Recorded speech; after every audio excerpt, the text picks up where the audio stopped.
My name's Ben Banks. I live at Rivington Blackall, which is 90k west of Blackall. We've been scanning for about 9 years and do about 100,000 a year.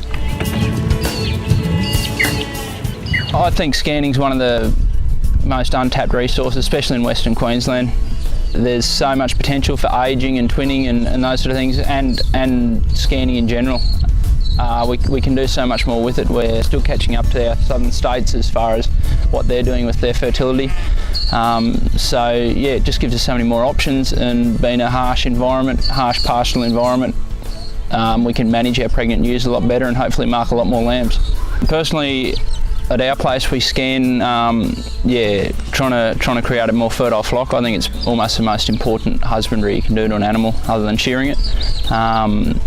In this pastoral country, when breeding is your main operation, you can overlook a lot of other faults if you've got fertility on your side.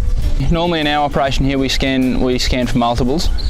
This particular year we're not, for some management reasons, but normally we scan for multiples so that we can take those twinning years off and look after them that bit more again, and put them into some smaller mob sizes. Since we've started scanning religiously every year, our fertility's increased no end. When you first go to a property, or our property for example, when you first start scanning there, the first year you get about 75%.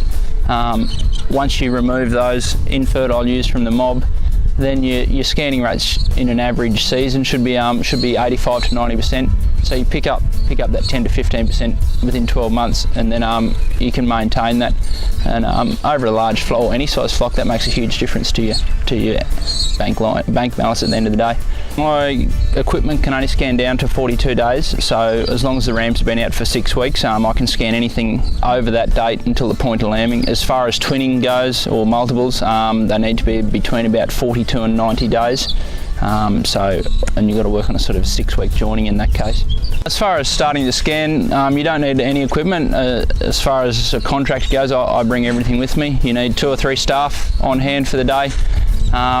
It doesn't matter how big or small the mob is. And yeah, sheep scan better if they're either crutched or shorn. They just run better and are easier to scan and more accurate if they're crutched or shorn. So yeah, as long as your sheep are healthy and in good order, they're perfect article to scan. As far as collecting the data, once you've got that information that the ewe's pregnant or empty or has a set of twins inside, you can do so much more with the sheep. You can treat your dry ewes differently. You can run them as a wether, or sell your dry ewes as a less fertile animal.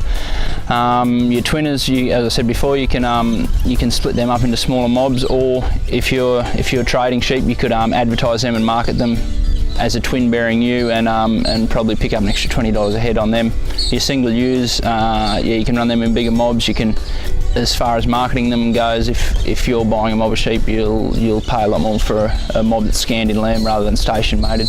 So I just think everyone should get into it and make more out of your sheep. You've got to make every single animal count at the moment, and they're worth so much money. So spending an extra few cents on scanning them, it's a no-brainer for me, and you can be so much better prepared for later in the season.